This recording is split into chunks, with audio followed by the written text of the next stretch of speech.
എൻ്റെ ദുർബയിലെ 2 ഫാക്ടറിയും കൂടെയാണ് 250 പേര് ജോലി ചെയ്യുന്ന കമ്പനിയാണ്. ആ കമ്പനി ഇപ്പോൾ എന്നാന്ന് ചോദിച്ചാൽ എൻ്റെ മോൻ സെൻസോ ആണ് എന്നാണ് എൻ്റെ സെൻസോ എഞ്ചിനീയറിംഗ് പ്രൈവറ്റ് ലിമിറ്റഡ് എന്നായിരുന്നു എൻ്റെ കമ്പനിയുടെ പേര്. ഒന്ന് അടുത്ത മറ്റേ കമ്പനി സൈനോ എഞ്ചിനീയറിംഗ് പ്രൈവറ്റ്. മോടെ പേരാണ് സൈനോ, മോൻ്റെ പേര് സെൻസോ എന്നാണ്. കാരണം മോടെ മാര്യേജ് കഴിഞ്ഞു. അവർക്കും ഉണ്ടൊരു വലിയൊരു ഫാക്ടറി പ്രവീൺ ഇലക്ട്രിക്കൽ എന്ന് പറയുന്നത്. അന്നേരം അവിടെ നോക്കാൻ ആൾക്കാരില്ല. അതുകൊണ്ട് മോൾ അങ്ങോട്ട് പോയി. ഒരു മാനേ ഉള്ളൂ. അവർക്കും 150 കോടി രൂപ. എത്ര കുട്ടികളാണ്? 2 കുട്ടികൾ. മോൻ സെൻസോ എന്ന് പറയുന്നതാണ്. മോന് ഇപ്പം ഈ ബോംബെയിലെ 2 ഫാക്ടറി ഇപ്പം തേനിയിലൊരു 100 ഏക്കർ സ്ഥലം വാങ്ങിച്ചിട്ട് തേനിയിലോട്ട് ഷിഫ്റ്റ് ചെയ്തു. ഇവിടെ ജോലിക്കാരെ കിട്ടാൻ ബുദ്ധിമുട്ടുള്ള എൻ്റെ വിളിച്ചതിൽ അങ്ങോട്ട് ഷിഫ്റ്റ് ചെയ്തു. അവിടെ ഇപ്പം കൺസ്ട്രക്ഷൻ നടന്നുകൊണ്ടിരിക്കുന്നത്. തേനി സിറ്റിയിൽ നിന്ന് ഒരു 6 കിലോമീറ്റർ അകത്തോട്ട് മാറിയിട്ടാണ്.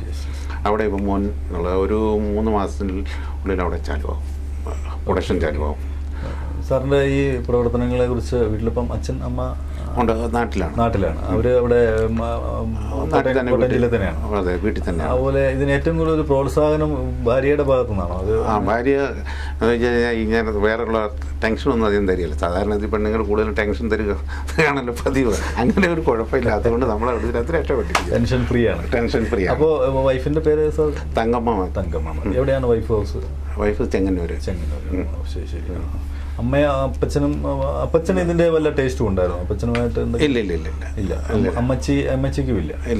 പിന്നെ ഇത് ഈ എങ്ങനെയാണ് സാർ? നിങ്ങൾ എത്ര കുട്ടികളാണ്? ഞങ്ങള് 11 പേരാണ്. 11 പേര്. അതിൽ ആർക്കും ഇതിന്റെ ഒരു ടേസ്റ്റും ഇല്ല. എനിക്ക് മാത്രമേ ഉള്ളൂ. ഞാനാണ് ഏറ്റവും മൂത്തത്. എൻ്റെ ഇളയ 8 ആണുങ്ങളും 2 പെണ്ണുങ്ങളും. വൈൻഡപ്പ് ചെയ്യേണ്ട സമയമായി സാറേ. അപ്പോൾ ഞാൻ 1-2 കാര്യങ്ങൾ ചോദിച്ചോട്ടെ സാറേ, വളരെ ഇമ്പോർട്ടൻ്റ് ആയിട്ട്.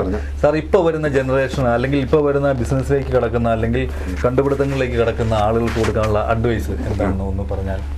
ഇപ്പോൾ ഉള്ള പഠിച്ചു വരുന്ന കുട്ടികൾക്ക്, പുതിയ പഠിച്ചു വരുന്ന കുട്ടികൾക്കും ഇനി ബിസിനസ്സിലേക്ക് അതുപോലെ ഫർദർ ഇതിന്റെ പുതിയ കണ്ടുപിടുത്തങ്ങളിലേക്ക് കടക്കുന്ന പലരും ഇതുപോലെ പരീക്ഷണങ്ങൾ പലരും നടത്തുന്നുണ്ടാവും. അപ്പോൾ അതിനുവേണ്ടി സാർ എന്താണ് അവർക്കുള്ള സക്സസ് ഫോർമാറ്റ്? അവർ ടെക്നിക്കലായിട്ട് അവരെ പഠിപ്പിക്കണമെന്നുള്ളതാണ് ഏറ്റവും ഫസ്റ്റ് തിങ്. സെക്കൻഡ്, ഞാൻ അമൽജ്യോതി കോളേജ് ചോദിച്ചപ്പോൾ സ്റ്റുഡൻസ് ചോദിച്ചു, സാർ എങ്ങനെ ഇവിടെ വരെ എത്തിയെന്ന് ചോദിച്ചു. അന്നേരം ഞാൻ പറഞ്ഞു, ടൈം വേസ്റ്റ് ചെയ്യാതിരിക്കുക.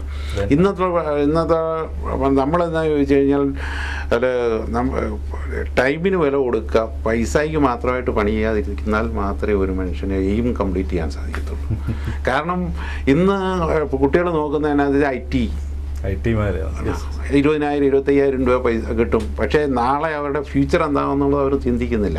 ഇപ്പോൾ ടെക്നിക്കലായിട്ട് ഇപ്പോൾ 10,000 രൂപ 15,000 രൂപ ശമ്പളം ഉള്ളൂ, നിസ്സാര ശമ്പളമാണ്. അവൻ ടെക്നിക്കൽ പഠിച്ചിരുന്നു കഴിഞ്ഞ് കഴിഞ്ഞാൽ അവന് ഫ്യൂച്ചറുണ്ട്, നാടിന് തന്നെ ഫ്യൂച്ചറുണ്ട് എന്നുള്ളതാണ്.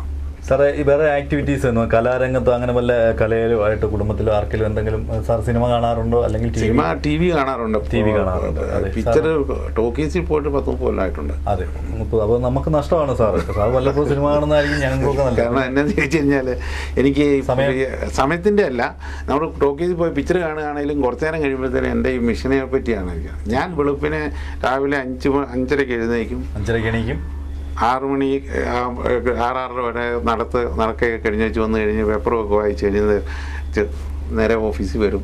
ഒരു ഞായറാഴ്ചയാണെന്ന് പറഞ്ഞാലും എനിക്ക് ഫാക്ടറിയിൽ വന്നില്ലെങ്കിൽ പുതിയതായിട്ട് മെഷീൻ ഡിസൈൻ ചെയ്യുന്നോ എന്തെങ്കിലും ഇങ്ങനെ ചിന്തിച്ചുകൊണ്ടിരുന്നില്ല നമുക്ക് ഉറക്കം മനസ്സിലാവില്ല. കാരണം എനിക്കൊരു കുഴപ്പം എന്നാന്ന് ചോദിച്ചു കഴിഞ്ഞാൽ നമ്മൾ ഒരു ദിവസം ചുമ്മാ ഫുൾ ഡേ ഞായറാഴ്ചയാണ് വീട്ടിൽ വൈകുന്ന വരെ ഇരുന്നതിന് എനിക്കെന്തോ ഒരു പേടിയാണ്. നമുക്ക് എന്താ നഷ്ടം പറ്റിയ പോലെ എനിക്ക് തോന്നി. സ്പോർട്സ് അങ്ങനെയുള്ള കാര്യങ്ങളിൽ താല്പര്യം അങ്ങനെ വല്ലതും ഇല്ല? എനിക്ക് അങ്ങനത്തെ അപ്പോൾ ഇന്നത്തെ ബിസിനസ് സ്റ്റാറിന്റെ ഇവിടെ കൺക്ലൂഡ് ചെയ്യാണ്. പിന്നെ ഒരു ക്വസ്റ്റ്യൻ ഉണ്ട്, എല്ലാവരും എഴുതിയെടുക്കുക, അല്ലെ ഓർത്ത് വെക്കുക. ലോകത്തിലെ ആദ്യത്തെ ബഹിരാകാശ സഞ്ചാരി ആരാണ്? ക്വസ്റ്റ്യൻ ഒരിക്കൽ കൂടി, ലോകത്തിലെ ആദ്യത്തെ ബഹിരാകാശ സഞ്ചാരി ആരാണ്? നല്ല സമ്മാനങ്ങളുമായി ബിസിനസ് സ്റ്റാർ നിങ്ങളെ കാത്തിരിക്കുന്നു. ഉടൻ മറുപടി അയക്കുക. ഞങ്ങളെ വിളിക്കേണ്ട ഫോൺ നമ്പർ 0484231778 അല്ലെങ്കിൽ 83. ഫോൺ നമ്പർ ഒരിക്കൽ കൂടി 0484231778 അല്ലെങ്കിൽ 83.